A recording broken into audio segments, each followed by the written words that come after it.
little country thing. Just a little steel toe. I know, I like do-si-do. I like it, I like it. Congratulations. You're Thanks. planning your wedding and stuff right now, right? Yeah, we're getting married in the fall, so we're deep in it. Are you having a good time or is it stressful? Well, I'm about to, like you mentioned, I'm about to start performing and go on tour and stuff, so we've been trying to front load most of the planning and get her done, but mostly a good time. You know, there's some stressful elements and the guest list and all that. Oh. Okay, guest list. That's why I canceled mine. Like, I was like, we just ended up eloping because I was like, this is too much because everybody wants everybody to come, and it's like, this is too many people. I have a giant Jewish family, so like baseline numbers like 150. So it's just like, oh my gosh. Yeah, that's the stressful part, is just trying to pick, you know, all of that stuff. But the dancing, the planning, and the DJ, like all that stuff, fun. Really fun. And we just want everyone to sweat. Like, I judge a wedding by how much everybody sweats. Yes.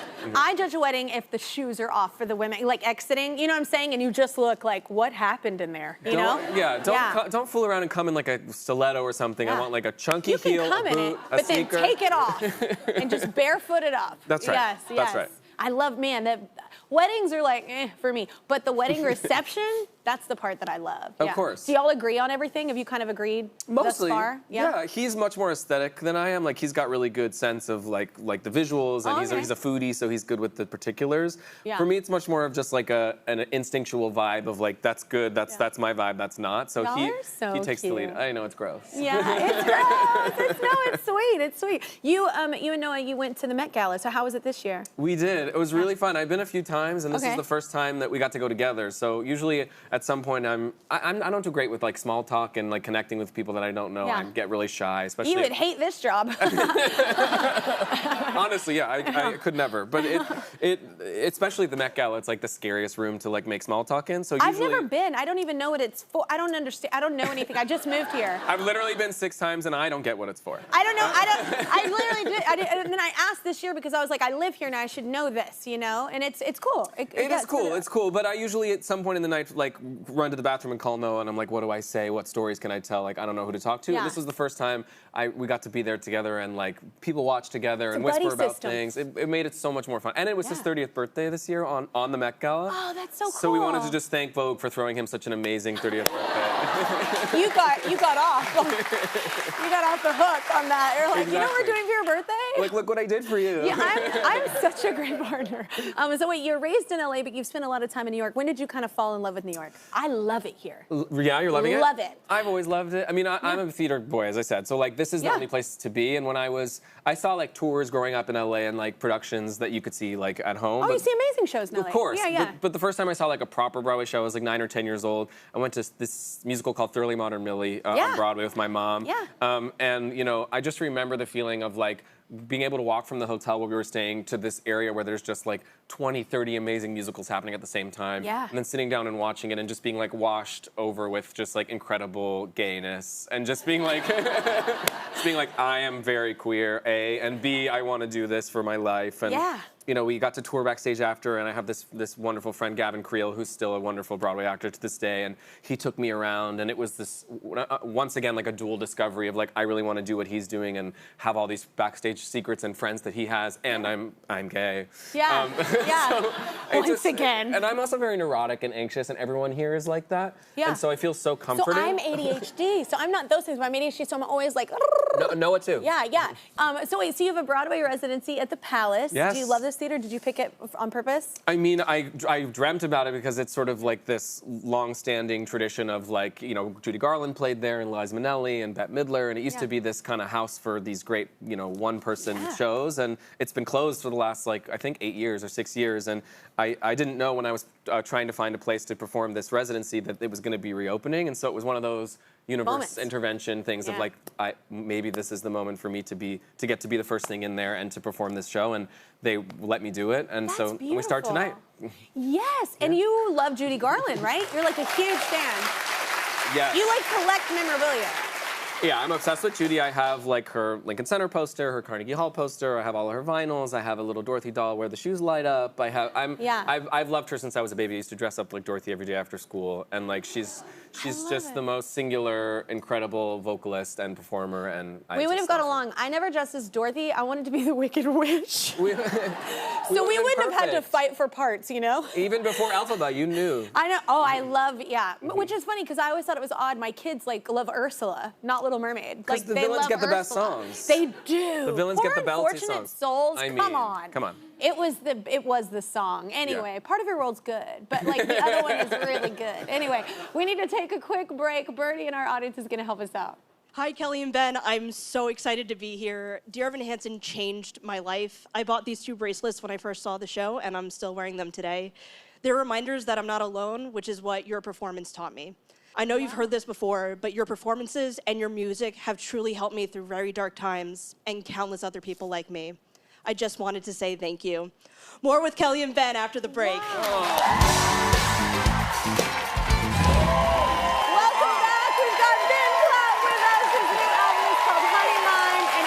On May 31st. You've got so many things going on right now, but let's talk about the album. Yes. What makes Honeymind different from the others?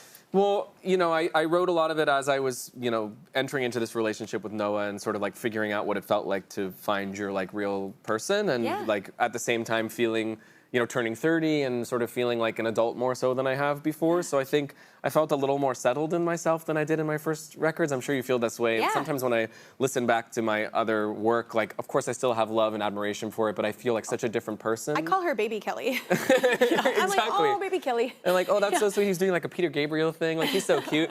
But I feel like when I listen to this, it just feels like a little bit more like I've found more like a homecoming of where I want to be stylistically. And I think it's a little bit less sort of like bells and whistles and a little more just like plaintive narrative storytelling and emotional forward and, you know, very much inspired by the Paul Simons and James Taylors and Carole Kings of the world. Greats, and I wrote a lot of it in Nashville, so it's... I know, and you also are featuring, I think the only duet you have on there is one of my favorite people ever, Brandy Clark. Yes!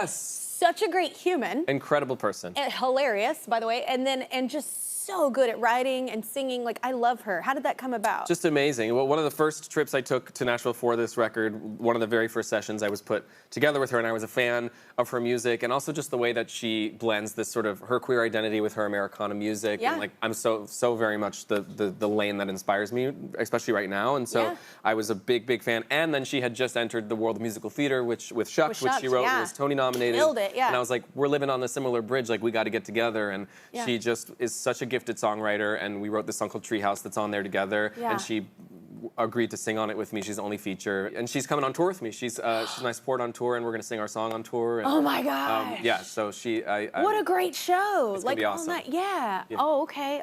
So I have to talk about this. This is so cool. So you're in a new movie. It's being filmed over 20 years. Yeah, that's true.